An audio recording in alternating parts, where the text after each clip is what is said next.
Nah, orang bunian itu ternyata seperti kita loh. Jadi orang bunian itu kalau hidup itu berkelompok dan memiliki klan.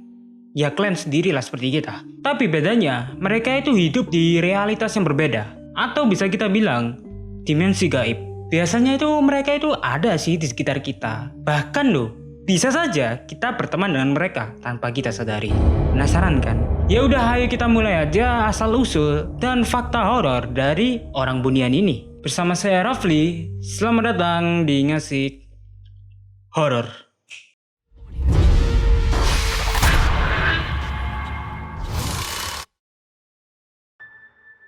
Nah, buat kalian nih yang belum tahu orang bunian itu apa sih? Jadi orang bunian itu seperti makhluk halus pada umumnya, cuman mereka itu kayak berkelompok dan memiliki klan seperti kita. Mereka itu hidup bersama kita, berdampingan dengan kita lah intinya. Dan mereka ini sering berinteraksi dengan kita, kurang lebih seperti itu sih sekarang.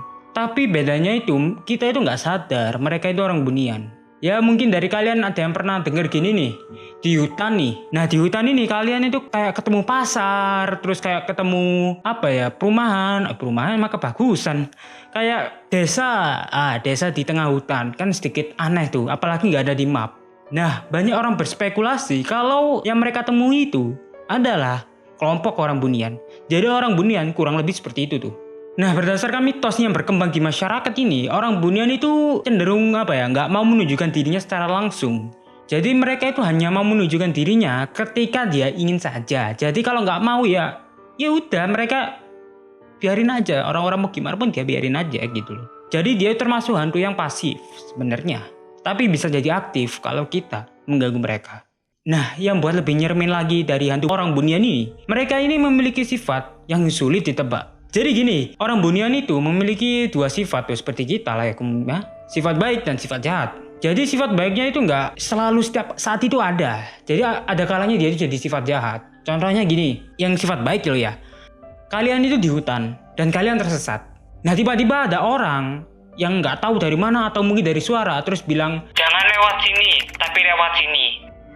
Kalau kalian lewat situ, biasanya itu kalian mendapatkan petunjuk arah yang jelas lagi tuh dari trek yang kalian salah lewati tuh.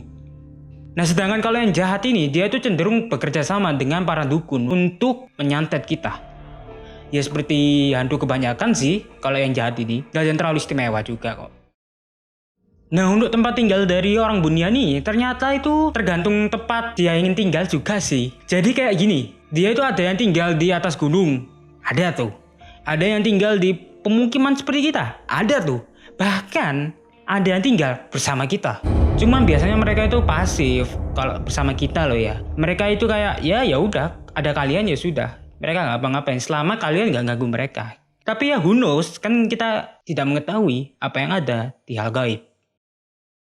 Nah, ada sesuatu yang menarik nih dari orang bunian. Jadi orang bunian itu kan yang seperti aku katakan tadi, orang bunian itu hanya mau menunjukkan wujudnya ketika dia itu merasa perlu aja buat menunjukkannya. Nah, di sini nih akan aku perjelas. Jadi maksudnya dia itu mau menunjukkan wujudnya itu ketika dia ingin menarik lawan jenis dari manusia. Kok bisa? Jadi begini, orang bunian itu kan ada cowok, ada cewek seperti manusia. Cuman bedanya itu mereka itu bisa tertarik kepada kita. Dan kita bisa tertarik kepada mereka. Namun yang membedakan adalah orang bunian ini sadar dia tertarik kepada manusia. Sedangkan kita tidak tahu bahwa yang kita tertariki adalah orang bunian. Gini, aku punya satu cerita nih. Cerita singkat dari seseorang yang menikah dengan orang bunian. Jadi gini ceritanya. Ada orang bernama, kita sebut aja si Joni nih ya. Si Joni ini itu tertarik dengan wanita dari orang bunian. Mereka tuh akhirnya pacaran tuh setelah beberapa saat itu. Mereka pacaran hingga suatu ketika si wanita ini mengajaknya untuk menikah. Ya karena jatuh cinta juga kan ya, si Joni pun menerima ajakannya itu. Nah anehnya ketika mereka menikah, orang tua dari Joni gak hadir. Jadi Joni itu kayak masuk ke tempat yang lain gitu. Nah mereka itu menikah di sana dan beranak pinak dan berkeluarga di sana lah intinya tanpa Joni sadari. Hingga suatu ketika si ceweknya ini mengatakan kalau dia itu bukan manusia. Jadi si cewek ini mengatakan kalau dirinya itu adalah orang bunian. Ya sontak si cowok kaget. Selama ini dia itu menikahi sosok makhluk gaib. Siapa yang nggak kaget coba? Begitu sadar dia sudah menikahi makhluk gaib, tentu saja dia berpikiran, jangan-jangan aku ada di dunia gaib juga nih. Jadi dia ya inisiatif tuh ngomong ke istrinya yang makhluk bunian ini nih. Dia bertanya, apakah dia ada di dunia makhluk bunian ini? Si cewek ini, si wanita ini yang jadi istrinya ini bilang, iya. Jadi si cowok ini minta untuk dikeluarkan dan mau diselamatkan tuh dari dunia tersebut. Akhirnya setelah beberapa saat, si Johnny ini akhirnya berhasil keluar dari dunianya orang bunian. Namun ketika dia sudah keluar dari alam orang bunian ini, ternyata waktu sudah terlewat sangat jauh. Padahal di alamnya sana itu, dia itu baru berapa tahun. Tapi ketika di dunia ini, dia itu sudah berada di tahun 30 tahun setelahnya lah. Jadi sangat lama lah intinya. Berbeda dibandingkan di alam bunian yang selisih 3 tahun aja. Jadi itu sih yang mendasari perbedaan kita dengan orang bunian. Nah, terornya itu nggak sampai di situ aja tuh. Orang bunian ini ternyata suka menculik anak-anak loh. Jadi orang bunian itu ternyata suka menculik anak-anak. Entah digunakan apa itu ya, karena nggak dijelasin nih di sini. Jadi orang bunian ini suka banget sama anak manusia.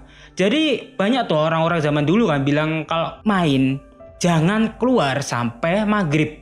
Ya kalian pasti denger lah, pernah denger lah setidaknya. Aku pun ya pernah denger. Ya nggak pernah denger lagi sih, emang alami. Tapi yang membedakannya ini, banyak orang tua yang bilang nanti diculik bebek gombel. Beda tuh kan sama orang bunian ini kan. Tapi untungnya sih aku nggak nemuin kasus dari anak-anak yang hilang diculik orang bunian sih. Biasanya itu diculik bebek gombel atau genderuwo. Nah buat kalian nih yang masih takut nih, kalau menaiki gunung atau ke suatu tempat tiba-tiba hilang, nah aku punya solusinya nih. Aku bisa mengasih mengasih pencegahan lah, teknik pencegahan dulu lah daripada kalian masuk terus nggak bisa keluar kan. Lebih baik aku cegah dulu dong. Nah caranya itu gini. Pertama, ketika kalian melewati suatu daerah yang dimana daerah itu mungkin sedikit asing tuh dari kalian. Maksudnya itu bukan alam dari orang bunian ini, bukan. Maksudku itu kayak kalian menaiki gunung kan. Mungkin jarang tuh dari kalian yang tiap hari ke gunung kan, nggak mungkin kan kalian tiap hari naik ke gunung. Nah, ketika kalian menaiki gunung itu, tolong perhatikan daerah sekitar. Jangan terpengaruh oleh suara-suara yang aneh atau bau-bau enak gitu, bau makanan atau bau wangi, jangan. Kalian tetap fokus jalan ke jalan yang benar. Jangan tolah-toleh. Soalnya ketika kalian itu sudah tertangkap oleh tipuan atau rayuan dari si orang bunian ini, ya sudah, kalian bisa hilang tuh. Ataupun kalau bisa kembali, kalian itu mungkin loh ya, akan jadi gila.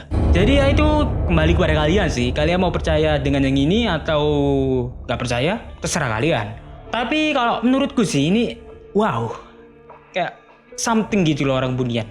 Sesuatu yang wow, akhirnya rasa penasaran di otakku itu terpecahkan ketika orang-orang di gunung hilang itu kemana. Ternyata orang bunian ini penyebabnya. Sebagian besar sih orang bunian ini kalau menurutku. Tapi bagaimana kalau menurut kalian? Apakah orang bunian ini adalah pelaku dari penculikan yang ada di gunung atau dimanapun itu? Coba komen di kolom komentar deh. Aku pengen tahu tuh pendapat kalian tentang makhluk ini. So, jangan lupa untuk klik tombol subscribe, like, dan share-nya. Karena apa? Karena di video berikutnya aku akan kembali nih dengan video tentang fakta horor dari sesuatu makhluk yang dimana wajahnya itu rata. Jadi ketika kalian bertemu makhluk ini, kalian tidak melihat mata, hidung, mulut, tidak ada. Jadi kalian hanya melihat wajah yang datar, benar-benar datar, tanpa sikap, tanpa efek, tanpa apapun. Pokoknya kosong, blok. Jadi jangan lupa subscribe. Bersama saya Rafli. Sampai jumpa di video berikutnya. Bye.